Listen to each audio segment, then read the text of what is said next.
Chapter 3. Entering Fuller Advertising Company, Celia made her way down the hallways, sidestepping employees, avoiding the glare Patrick's ex-girlfriend was shooting her. Good things looks couldn't kill. Celia hoped Patrick wasn't too busy or in a meeting, else the traffic she had slogged through would have been for nothing. She relaxed a fraction when she approached his desk. In an Armani suit, Patrick stuffed files into a cabinet, attempting to ignore the chatterbox that stood next to him. Brian slurped his coffee. Yeah, I kept nailing that target dead center, every single time. You should have seen their faces. Wow, Patrick droned. Hand in pocket, he turned, catching sight of Celia. His eyebrows lifted in surprise, and he smiled. And then, I hate to cut you off, Brian, but I've got a lady in waiting. Giving a half nod, he said, Oh, yeah, I'll finish the story later. He wandered back to his cubicle. Patrick strode toward her. Hey, pretty girl. He pulled her to him, embracing her thin frame. What are you doing here? Something wrong? Does there have to be something wrong for me to come see you? He grinned. Of course not. You're actually right on time. You saved me from another bragging bout. For now. She merely nodded, glancing at his polished shoes and her designer flip-flops. Why had she come to see him? To be held in those strong arms, hear him tell me everything will be all right. Are you sure there's nothing wrong? He asked. Come on, tell me. She glanced around, making sure no one else was within earshot. I can't stop thinking about it, especially whenever I drive. I feel almost sick. He lowered his voice. I know. But we're gonna be fine, I promise. A little time is all we need. Swallowing, she focused on his red tie. Okay. He lifted her chin with a finger. Come on, give me a smile. The owner, John Fuller, passed by. Let's snap to it, Mr. Gould. Meeting, now. Yes, sir. When his boss turned away, Patrick rolled his eyes. Celia giggled softly. There's a smile. That's my girl. Patrick gave her another squeeze. Why don't you come over tonight? We'll watch a movie, relax, get your mind off things. I'd like that. I thought you might. Those magnetic eyes drawing her in, Patrick leaned close to kiss her, but then Brian jogged past them, slapping Patrick on the back. Come on, Patty boy, don't want to be late for the meeting. Patrick's jaw clenched. Celia brushed lint off his jacket, brushing away the stress, straightened his tie. Don't let him get to you, sweetie. Easier said than done. Don't bother fixing my tie. I'm about to strangle Brian with it. She hit his chest. Grinning, Patrick reached for his wallet. Here, go cheer yourself up. Go buy something pretty. Placing a couple of hundreds in her hand, he winked and then walked backwards, heading to the conference room. Maybe something green. I like you in green. Celia blew him a kiss and waved, lingering there until he disappeared behind the double doors. That evening, at Patrick's home, Celia checked the news articles again on hit and runs. The victim was still alive, still breathing, still fighting, which was a comfort to her conscience, but the article didn't display any other relevant information. She took a sip of her wine, staring into its maroon depths. Lately, nothing tasted very good. Food and drink were losing their appeal. She almost felt she didn't deserve to enjoy a meal when they nearly stopped someone from doing that ever again. If the boy they hit was eating, it was probably through a tube. Shuddering, she set the glass aside and tried to focus on Patrick. He settled on the couch, wrapping an arm around her. Why does there always have to be that one coworker you can't stand? She laid her phone face down. Unfortunately, that's life. Brian being his charming self again? I didn't think it was possible, but he's getting worse. He is such an exaggerator. Whenever he opens his mouth, I cringe. Celia rested her head against his broad chest, catching a whiff of his cologne. Sorry, babe. He gave a dramatic sigh. It'll pass, I'm sure. Maybe he'll pass. Patrick, you are so bad. Snickering, he kissed her head. Once I save up enough money, I'll get out of there. Advertise on my own, take my clients with me. Isn't that unethical? It's a free country, huh? If people like me more than the competition, that's their prerogative. That's true. But your boss, he couldn't sue you or anything? No. Anyway, it serves him right after all the flack he's given me. Patrick stretched his long legs, his feet resting on the coffee table. So, how was your day? Any annoying clients? I had one lady give me a hard time. She didn't like the streaking job I did on her hair, even though I'm sure I did exactly what she said.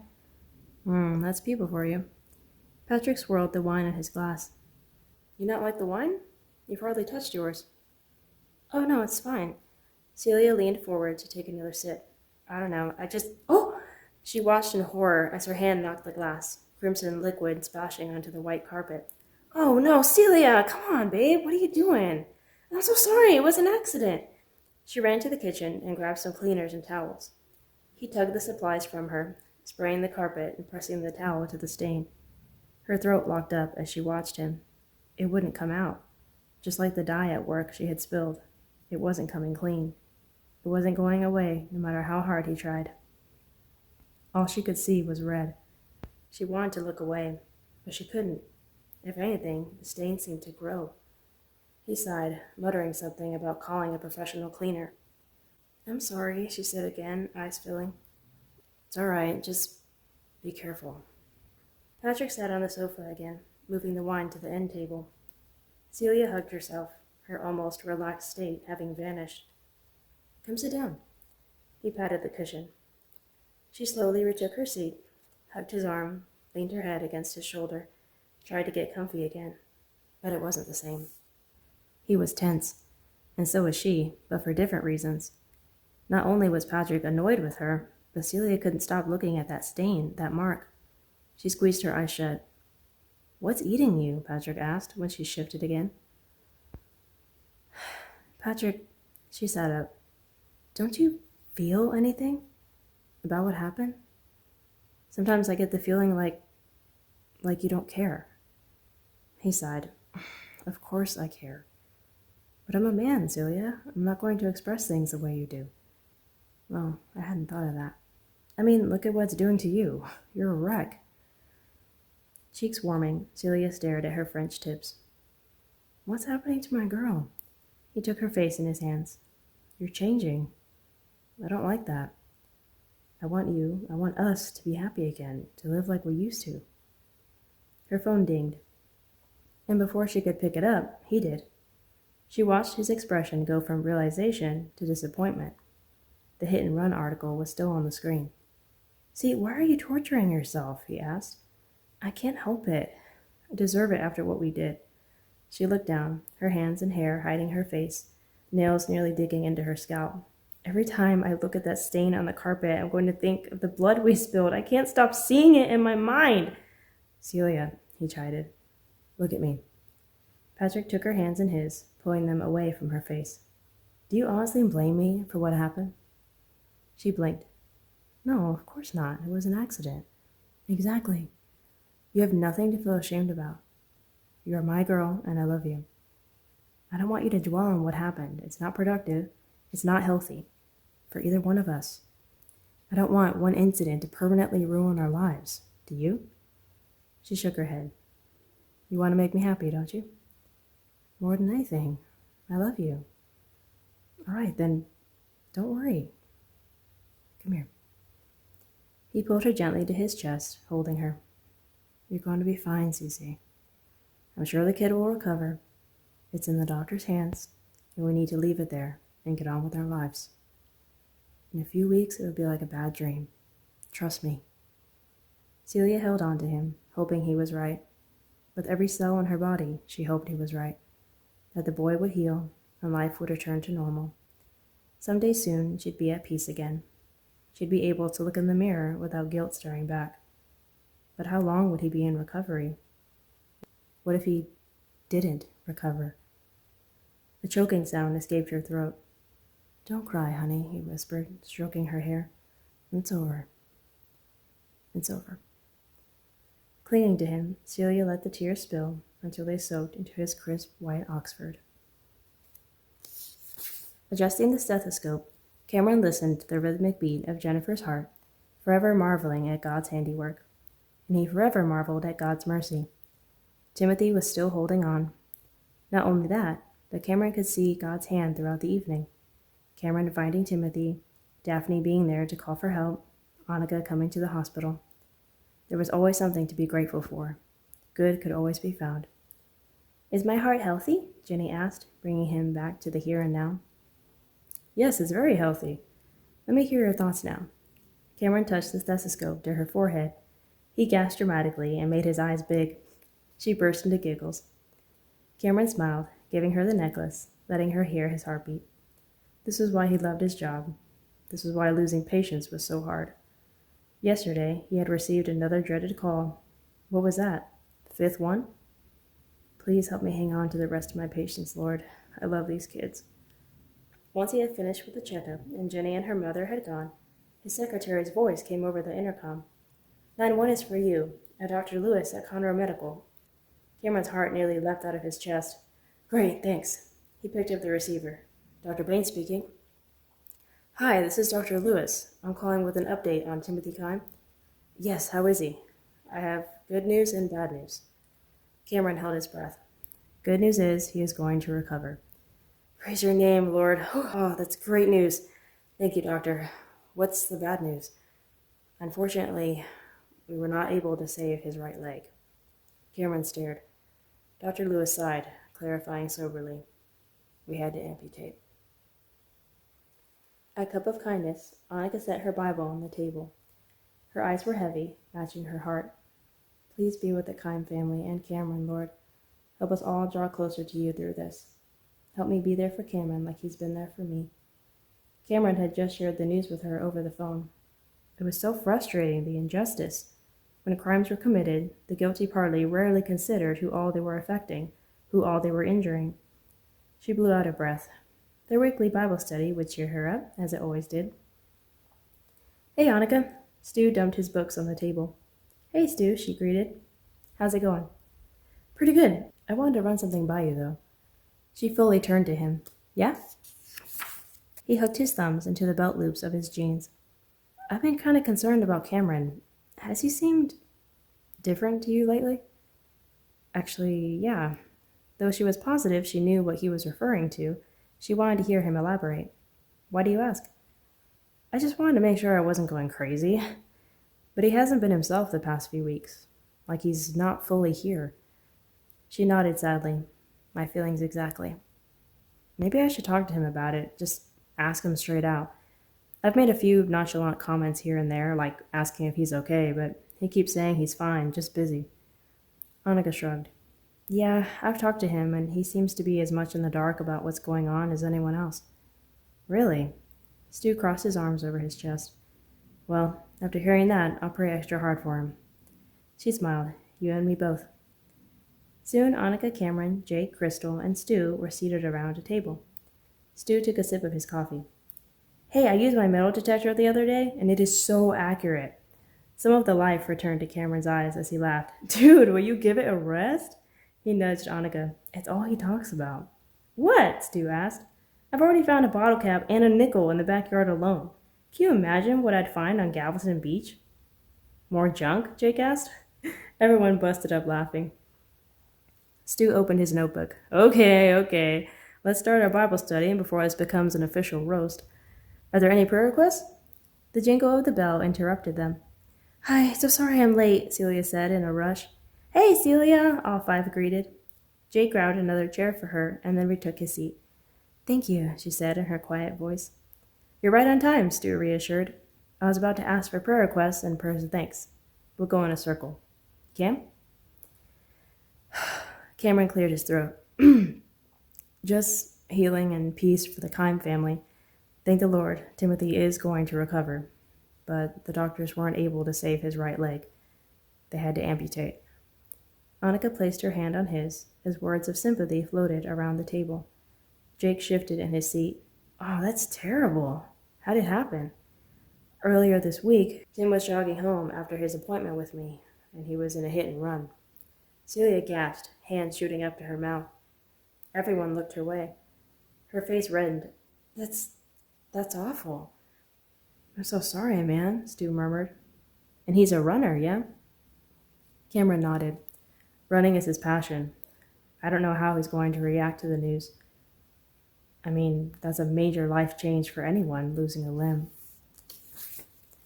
Annika glanced at all the nodding heads, the concerned faces, but Celia was white as paper. Her eyes were glazed. With tears? Crystal dove into the conversation. We gotta do something for them. She faced Annika and then Jake. Any ideas? Annika racked her brain. Well, Cam, do you know if they like coffee? Oh, yeah. Rebecca and Josh are big coffee drinkers. Then maybe Jake, Chris, and I could take them breakfast every morning. Coffee, muffins, whatever they want. That's a great idea, Crystal exclaimed. I'm down. Me too, Jake said. Swallowing a lump, Cameron wrapped an arm around Annika. Thank you so much, guys. You're the best. Stu grinned. That's settled then. Celia? She jumped. Sorry, do you have any prayer requests? She blinked rapidly. No, not that I can think of. Life's good? He smiled. After he had gone through the circle, he said, All right, I'll lead us into prayer. They all joined hands and bowed their heads. Annika tried to focus on what Stu was saying, but she couldn't understand Celia's reaction or demeanor. Couldn't figure out why she seemed so stricken. When the prayer ended, Annika risked a glance in Celia's direction. She was wiping away tears. Crystal touched Celia's shoulder. You okay? Choking on a sob, Celia grabbed her purse and fled for the exit. The guy stood, but Annika was the first to follow. I'll check on her. Annika jogged after the blonde. Celia?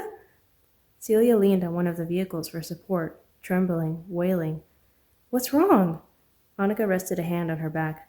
Can I drive you home? No, she squeaked out.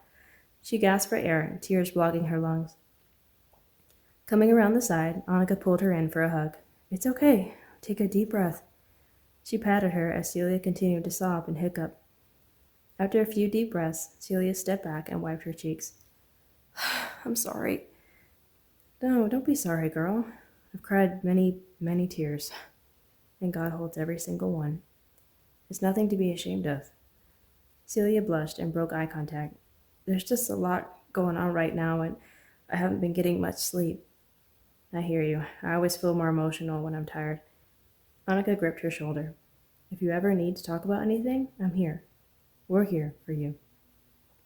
She gestured to the coffee house, where the others were surely praying for Celia.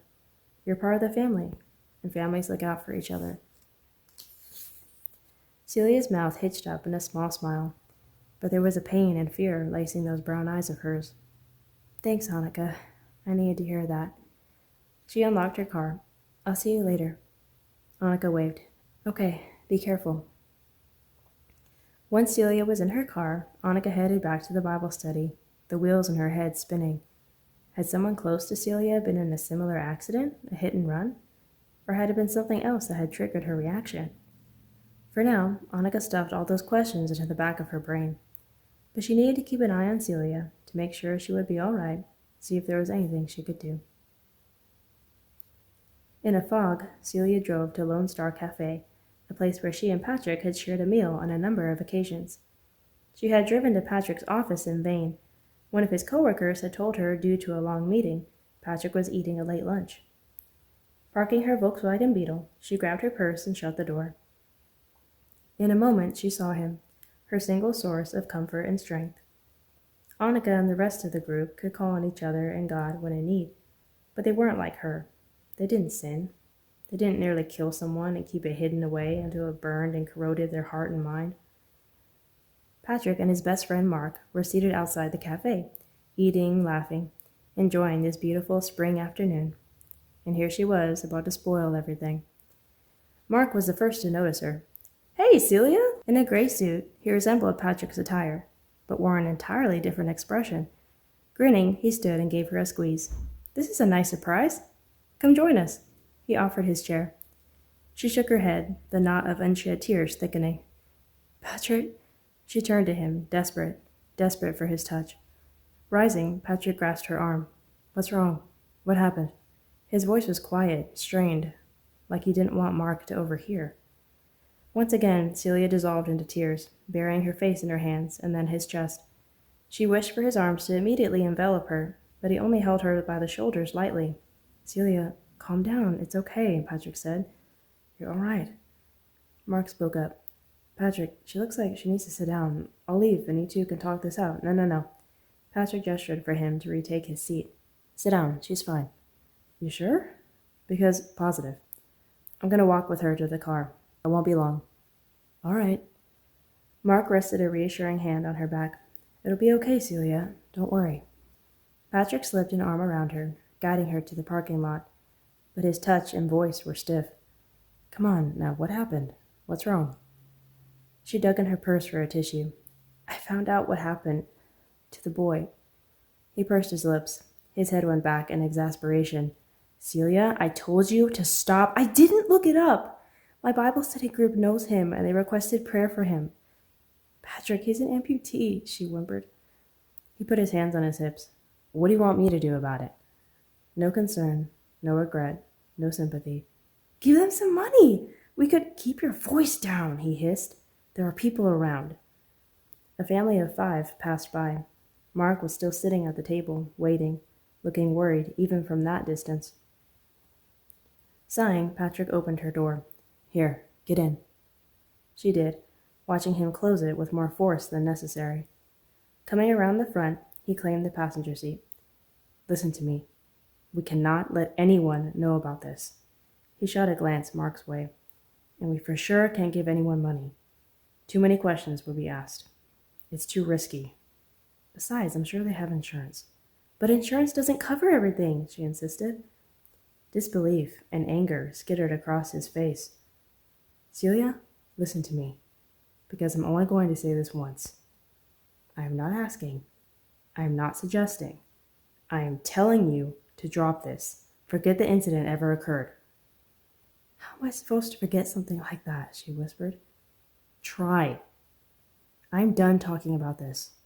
I don't have time to worry about something I can't change. Where was this aggression coming from? I won't keep having this conversation weeks from now, months from now, he stated. I won't be here for that. Time stopped. Her eyes widened. He'd leave her? Who would she go to then? Her abusive father? Her apathetic mother? What would her life consist of without Patrick? Eat, sleep, work, and cry. No, she couldn't lose him. She couldn't be alone again. I'm sorry, Patrick. Stop apologizing. Just drop it, okay? She nodded numbly. He slipped out. Go home and calm yourself down. I'll call you later. With that, he slammed the door and left her. Getting a grip on his composure, Patrick marched back to his cold food and a concerned Mark. Hey, everything okay? Mark asked, cleaning his glasses. Yeah, women, he muttered.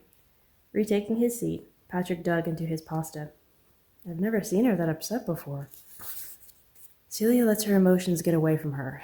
She's over-exaggerating, that's all.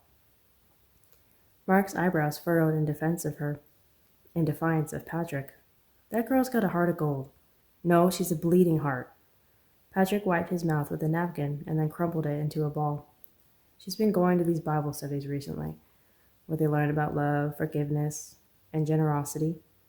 Now she wants me to donate some of my hard-earned money to these random causes. Oh.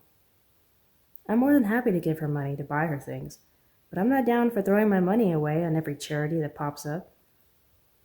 Well, if this is something that she's this concerned about, maybe you could at least learn more about it. Then decide if it's a worthy cause. Attend a study with her. When am I going to have time for that? He stabbed at the noodles. Mark nodded, quiet in thought. I promise she's fine, really. Don't worry about her, Mark. Just don't be too hard on her. Mark picked up his sandwich. You wouldn't want to blow it with her. Patrick scoffed. Are you kidding? She stuck to me like glue. Besides, there's 3 other girls at work alone who would jump at the chance if I became available. I'm going to pretend you didn't just say that. All right, let's change the subject. Soon they finished their meal, said goodbye, and headed back to work. But Patrick continued to wonder if this was really the end, or only the beginning of similar arguments with Celia. If she kept it up, he could easily find someone new. Find someone better. The problem with that was, without him, Celia would likely spill everything to anyone who listened. Someone like Mark, or her new Bible friends, or the police. No matter what it took, Patrick couldn't let that happen.